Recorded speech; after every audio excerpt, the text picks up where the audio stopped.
তারা এইভাবে বাংলাদেশকে ভারতের হাতে তুলে দেওয়ার চেষ্টা করে, তাহলে এদেশের জনগণ সম্মিলিতভাবে সেই ঘৃণ্য ষড়যন্ত্রকে পদানত করে। যে নির্বাচনের প্রত্যাশায় দীর্ঘ 16-17 বছর এই দেশে আন্দোলন হয়েছে, সংগ্রাম হয়েছে, এই দেশে অনেক তরুণ তাজা প্রাণ, শত শত না হাজার হাজার তারা শহীদ হয়েছে। এই দেশে কারা নির্বাসিত হয়েছে প্রায় কয়েক লক্ষ বললে ভুল হবে, লক্ষ লক্ষ। মামলা হয়েছে প্রায় 60 লক্ষ,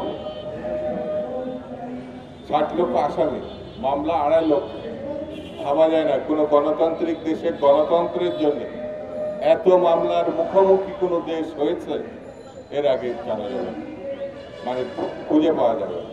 বন্ধুরা, সবকিছু হয়েছে একটি ভালো নির্বাচনের প্রত্যাশা। বারবার এই দেশের বিএনপির নেত্রী, দেশনেত্রী বেগম খালেদা জিয়া, জনাব তারেক রহমান, বিএনপির নেতৃবৃন্দ বারবার এই স্বচ্ছ, গ্রহণযোগ্য, স্বাভাবিক একটি নির্বাচন প্রত্যাশা করেছে, কিন্তু সেই নির্বাচন শেখ হাসিনা দেয় নাই। প্রায় 15টি বছর 16টি বছর জোর করে ক্ষমতা আটকে থেকেছে।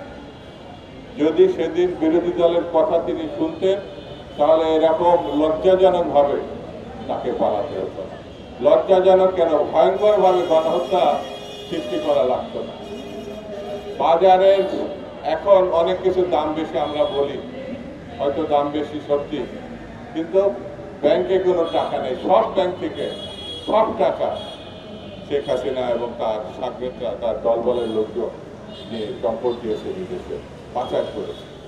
বন্ধুরা, এই খুনি সরকার, এই লুটেরা সরকারের প্রধান শেখ হাসিনা আবার বাংলাদেশে কোনো ভাবে ষড়যন্ত্রে কিভাবে নির্বাচন ঠেকানো যায়, কিভাবে বিশৃঙ্খলা তৈরি করা যায়, কিভাবে চোরাকোর্তাভাবে আবার বাংলাদেশে ঢোকা যায়, প্রতিষ্ঠা পাওয়া যায়, এই চিন্তায় ভারতে বসে তিনি ষড়যন্ত্র করছেন। ষড়যন্ত্র করে কোনো লাভ হবে না। যদি আরেকবার তারা এইভাবে বাংলাদেশকে ভারতের হাতে তুলে দেওয়ার চেষ্টা করে, তাহলে এদেশের জনগণ সম্মিলিতভাবে সেই ঘৃণ্য ষড়যন্ত্রকে পদানত করে এবং সেটা ঘৃণ্য ষড়যন্ত্রকে রুখে দেবে।